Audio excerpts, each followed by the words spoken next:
पाणी हे पाणीच असतं, ते सर्वत्र सारखंच असतं, त्यामध्ये काय फरक असणार आहे असा जर तुमचा विचार असेल तर हा जो व्हिडिओ आहे तो तुमच्यासाठीच आहे। संपूर्ण व्हिडिओ नक्की पाहायचा आहे। तुम्हाला जर पाण्यातला फरक जो आहे तो लक्षात येत नसेल तर हा व्हिडिओ पाहिल्यानंतर तुमच्या लक्षात येणार आहे की पाण्यामध्ये किती फरक असतो आणि आपण कोणत्या पाण्याने आपले केस धुतले पाहिजेत, कोणत्या पाण्याने धुतले नाही पाहिजेत। जर तुमच्याकडे खारं पाणी असेल, बोरचं पाणी असेल तर त्या पाण्याला आपण काय करू शकतो जेणेकरून ते जे पाणी आहे ते आंघोळ करण्यायोग्य किंवा केस धुण्यायोग्य होईल। आता एका ताईने मला कमेंट केला होता, पूर्वी पण आला होता आणि परवा पण एक कमेंट आला की ताई आमच्याकडे बोरचं पाणी आहे, खारं पाणी आहे, काहीतरी उपाय सांग। तर त्यांना लक्षात तरी आलं कमीत कमी की त्यांच्याकडे बोरचं पाणी आहे, खारं पाणी आहे आणि त्यामुळं केसांना प्रॉब्लेम्स होत आहेत। जे पाण्या संदर्भात त्यांना थोडीशी जागरूकता आहे त्यामुळे त्यांच्या लक्षात आलं की केसांसंदर्भात जे प्रॉब्लेम्स आहेत म्हणा, स्किन संदर्भात जे प्रॉब्लेम्स आहेत म्हणा ते त्या पाण्यामुळे होत आहेत। आता बऱ्याच जणींना हे सुद्धा माहीत नसतं की आपण कोणत्या प्रकारचं पाणी वापरतोय, आपले बोरचं जे पाणी आहे ते खरंच चांगलं आहे की खारं आहे हे सुद्धा त्यांना ओळखता येत नसतं। तर त्या ताईंसाठी एक लाईव्ह प्रूफ म्हणू शकता किंवा व्हिडिओमध्ये मी तुमच्याशी शेअर करणार आहे की आपण कसं ओळखायचंय की पाणी आपलं खारं आहे की चांगलं आहे। म्हणजे पाण्यामध्ये क्षारचं जे प्रमाण असतं ते कमी जास्त असलं की पाण्याची क्वालिटी जी असते ती म्हणजे थोडीशी वरखाली होऊ शकते। पाण्यामध्ये जर क्षार जास्त असेल तर पाणी जड होतं आणि ते आपल्या पिण्यायोग्य किंवा आपल्याला आंघोळ करण्यायोग्य म्हणा किंवा केस धुण्यायोग्य राहत नाही। आता बरेच जण वर्षानुवर्ष तेच पाणी वापरतात, त्यांना काहीच फरक म्हणजे असं काही जाणवत नाही। आता बघा आमच्यासारख्यांना कसं लक्षात येतं की हे पाणी जे आहे ते खारं आहे की चांगला आहे। हे मी तुम्हाला एक छोटासा म्हणजे माझा एक्सपिरियन्स तुमच्याशी शेअर करते। तो व्हिडिओ जो आहे तो इथं डायरेक्ट तुम्हाला दाखवते आणि मी कसं ओळखते पाणी जे आहे ते खारं आहे की चांगलं आहे हे मी कसं ओळखते ते तुमच्याशी शेअर करणार आहे। सुरुवातीला मी तुम्हाला तो व्हिडिओ दाखवते मी कसं ओळखते पाण्यामध्ये क्षार जास्त आहेत की कमी आहेत। तर इथं बघू शकता मी 2 प्रकारचं पाणी घेतलेलं आहे आणि यामध्ये आता तुम्हाला कोणता फरक होणार आहे ते मी तुमच्या लक्षात आणून देणार आहे। त्यामुळं एकामध्ये शुद्ध पाणी घेतलेलं आहे आणि यामध्ये बोरचं पाणी घेतलेलं आहे। आता बोरच्या पाण्यामध्ये आणि शुद्ध पाण्यामध्ये म्हणजे फिल्टर झालेल्या पाण्यामध्ये काय फरक तुम्हाला जाणवणार आहे तो तुम्ही स्वतःच बघायचं आहे। आता मी घेणार आहे एक साबण, आता कोणतंही साबण घेऊ शकता तुम्ही। मी इथं घेतलेलं आहे लाईफबॉय साबण। तर हा साबण मी घेतलेला आहे। आता बरेच साबण माझ्याकडे आहेत पण लाईफबॉय हा जो साबण आहे तो सगळ्यांच्या घरामध्ये अवेलेबल असतो त्यामुळे हा साबण घेतलेला आहे। आता फरक तुमच्या लक्षात मी आणून दाखवते। बघा आता इथं फक्त काय करायचं नाहीये, साबणाने आपल्याला हात धुवायचे।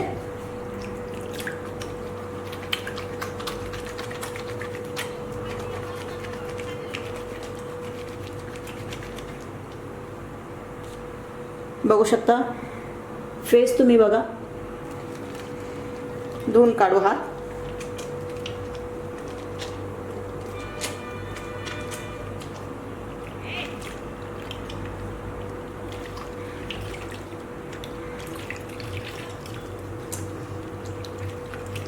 तर हात मी धुतलेला आहे या पाण्यामध्ये, फिल्टरचं पाणी आहे हे। आता पलीकडल्या पाण्यामध्ये धुवायचंय, ते जे पाणी आहे बोरचं पाणी आहे। तर तुमच्या लक्षात लगेच येणार आहे की काय फरक असतो आणि कसं ओळखायचं असतं। तोच साबण आहे, हात पण तोच आहे। आता बघा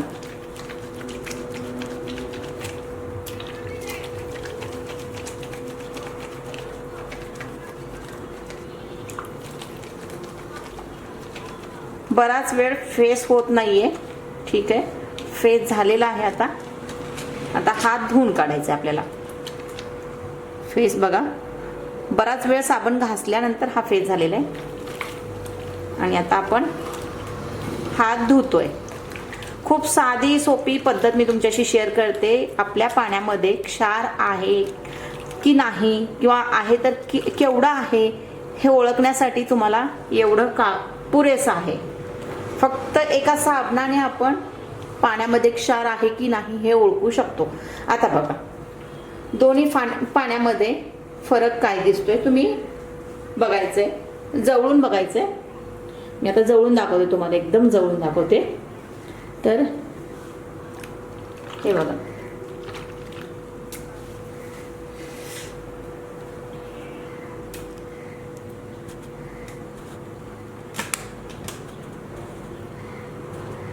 हे क्षारयुक्त पाणी आहे, तुमच्या लक्षात आलं असेल.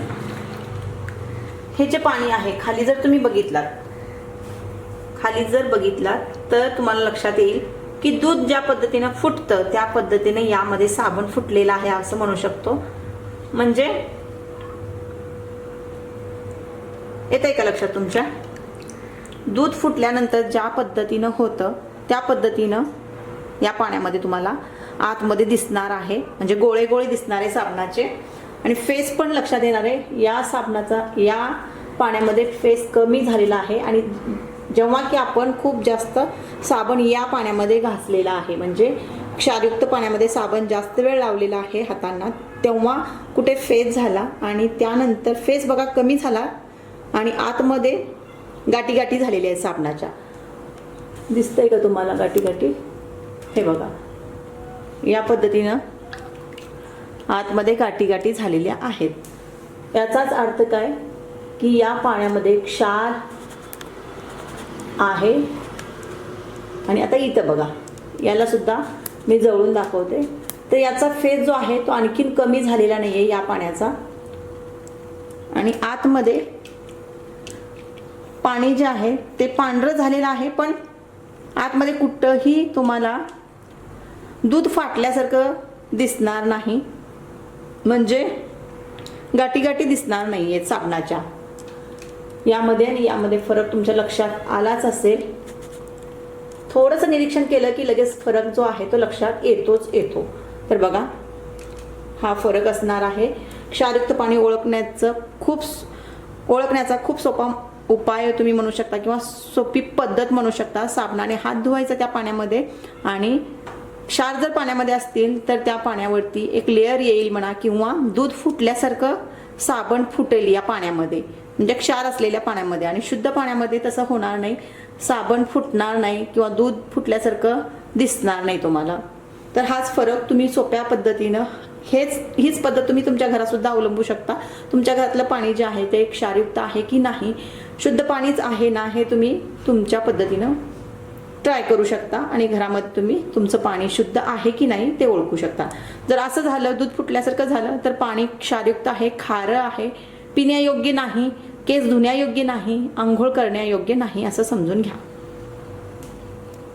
तर दोन प्रकारचं पाणी मी तुमच्या समोर ठेवलं होतं. एका पाण्यामध्ये फेस खूप जास्त झाला, दुसऱ्या पाण्यामध्ये फेस इतका झाला नाही. साबण मात्र एकच होतं. तर एका पाण्यामध्ये फेस जास्त झाला, दुसऱ्या पाण्यामध्ये फेस कमी झाला, त्या मानाने खूप कमी झाला. आपल्याला हाताला सुद्धा जाणवतं की सॉफ्ट म्हणजे लागतं ते पाणी.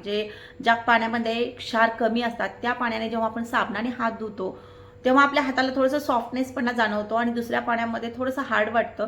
आणि ज्या पाण्यामध्ये क्षार जास्त होते त्यामध्ये दूध ज्या पद्धतीनं फुटतं, म्हणजे दूध खराब झाल्यानंतर ज्या पद्धतीनं दूध वेगळं पाणी वेगळं असं होतं, तर त्याच पद्धतीचं या पाण्यामध्ये सुद्धा साबणाचा जो लेअर असतो, साबण जे होतं ते वेगळं झालं आणि पाणी वेगळं झालं. म्हणजे ज्या पाण्यामध्ये क्षार आहे त्या पाण्यामध्ये असं झालं.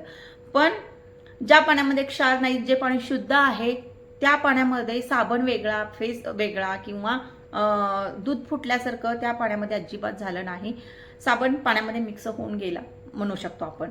तर पावसाचं जे पाणी असतं ते सुद्धा, त्यामध्ये सुद्धा अजिबात क्षार, म्हणजे पहिला पाऊस जर सोडला, पहिल्या पावसामध्ये कधी कधी आम्लयुक्त पर्जन्य पडतो, पण नंतरचा जो पाऊस असतो त्यामध्ये अजिबात क्षार नसतं, खूप प्युअर असतं ते पाणी. आणि त्या पाण्याने सुद्धा तुम्ही म्हणजे बरेच जण आता ते पाणी साठवून सुद्धा ठेवतात आणि त्यामध्ये प्रक्रिया करून ते पाणी परत वापरामध्ये घेतात. ती पद्धत जी आहे ती खूप चांगली आहे, कारण की अजिबात त्या पाण्यामध्ये क्षार नसतात. तर तुम्हाला लक्षात आलं असेल की क्षारयुक्त पाणी कोणतं आणि क्षार नसलेलं, म्हणजे कमी प्रमाणात क्षार असलेलं पाणी कोणतं, शुद्ध पाणी कोणतं आणि अशुद्ध पाणी कोणतं, ते तुमच्या लक्षात आलं असेल. तर ही पद्धत तुम्ही वापरू शकतात. आता तुमच्या घरामध्ये हे ट्राय करायचं आहे, तुमच्या घरामध्ये बघायचं आहे, साबण घ्या कुठलाही आणि त्यामध्ये हात धुवून बघा, आणि मग लक्षात येतं की दूध फुटल्यासारखा जो प्रकार पाण्यामध्ये घडला, तर लक्षात यायला पाहिजे की पाण्यामध्ये क्षार खूप जास्त प्रमाणात आहेत. आणि ते पाणी जे आहे ते आपल्या आंघोळीसाठी किंवा पिण्यासाठी किंवा केसांसाठी अयोग्य आहे म्हणून समजा. आता तुम्ही म्हणाल की आम्ही वर्षानुवर्ष हे करत आलोय आणि आता काय यामध्ये नवीन, बऱ्याच जणांकडे बोरवेल असतात आणि वर्षानुवर्षे ते पाणी वापरत आलेले असतात. पण बघा, पाणी जेव्हा हे पाणी म्हणजे क्षारयुक्त पाणी जेव्हा आपण पितो तेव्हा पचनाच्या प्रक्रिया म्हणजे पचनाची जी यंत्रणा असते त्यामध्ये थोडासा प्रॉब्लेम येऊ शकतो. हार्ड पाणी पचायला थोडंसं कठीण असतं आणि अंघोळ जेव्हा करतो आपली स्किन जी आहे ती काळी पडते, स्किनवरती थोडंसं म्हणजे असं रफपणा येतो, सॉफ्ट राहत नाही स्किन. आणि जेव्हा आपण केस धुतो म्हणा, केस चिकट होतात, तुम्हाला सगळ्यांना म्हणजे अनुभव असेल, केस चिकट होतात आणि म्हणजे केसांवरती एक लेअर चढते या क्षार म्हणजे क्षारयुक्त पाण्याची आणि आपल्या स्किनला म्हणजे स्काल्पला सुद्धा एक लेअर चढते आणि त्यामुळे पोषक तत्वे जे आहेत ते आपल्या केसांना मिळत नाहीत. तेल लावा तुम्ही, काही वरून कोणतंही रेमेडी ट्राय करा किंवा कोणतंही काही करा, ते केसांपर्यंत पोहोचत नाही. कोणत्याही भारीतलं भारी तेल लावा किंवा कितीही भारी ऑइल बनवून तुम्ही लावा केसांना, ते जेवढ्या प्रमाणामध्ये पोहोचायला पाहिजे आपल्या केसांमध्ये तेवढ्या प्रमाणामध्ये पोहोचत नाही. मग डॅन्ड्रफचा जो प्रकार आहे तो जास्तीत जास्त करून या खाऱ्या पाण्यामुळे होतो. तुम्ही चांगलं पाणी वापरून बघा, एक 15 दिवस आणि नंतर खारं पाणी वापरून बघा, तुम्हाला फरक लक्षात येतो. डॅन्ड्रफ जास्तीत जास्त या खाऱ्या पाण्यामुळे होतो. तर लक्षात आलं असेल आता की खारं पाणी कसं ओळखायचं आहे आपण. तर आता तुम्हाला खारं पाणी ओळखता येतं. आता जर तुमच्याकडे बोरवेलच आहे, तुम्हाला दुसरा पर्यायच नाहीये बोरवेल शिवाय, त्या पाण्याशिवाय, आता खेडेगावमध्ये हे असं असतं जास्तीत जास्त. तर घरामध्ये बोर आहे पण दुसरं पाणी येत नाही घरामध्ये, दुसऱ्या पाण्याची सोय नाही, नळाची सोय नाही, म्हणजे कॉर्पोरेशनचं पाणी तुमच्यापर्यंत पोहोचत नाही. तर अशा परिस्थितीमध्ये आपण काय करू शकतो? तर मार्केटमध्ये फिल्टर मिळतात. तर ते फिल्टर तुम्ही मेन जिथं पाणी हे होतं म्हणजे घरामध्ये येतं तिथं तुम्ही लावू शकता, म्हणजे शुद्ध पाणी होऊनच ते घरामध्ये पोहोचेल. तसं जर शक्य नसेल, तेवढा खर्च करणं जर शक्य नसेल तुमच्याशी, म्हणजे आता बरेच कमी किमतीचे सुद्धा येतात, तुम्ही बघू ट्राय करू शकता. तर ते सुद्धा तुम्ही यूज करू शकता. नाही म्हटलं तर आपल्या घरामध्ये जे वॉटर फिल्टर असतं त्यामध्ये तुम्ही म्हणजे पाणी घाला आदल्या रात्री आणि तुम्ही केस धुण्यासाठी पाणी साठवून ठेवा आणि त्याच पाण्याने केस धुवा. हे मी तुम्हाला नक्की सांगेन, कारण की मी बऱ्याच वेळेला असंच करते. आणि आता आमच्या इकडे सुद्धा बोरवेलचंच पाणी आहे. तुम्हाला महत्त्वाचं सांगायचं म्हणजे मी सिटीमध्ये होते, म्हणजे माहेरी जेव्हा होते तेव्हा चांगलं पाणी असायचं आणि पुण्याचं आणि मुंबईचं जे पाणी आहे ते खूप शुद्ध पाणी आहे, म्हणजे जे कॉर्पोरेशनतर्फे येतं ते पाणी म्हणते मी.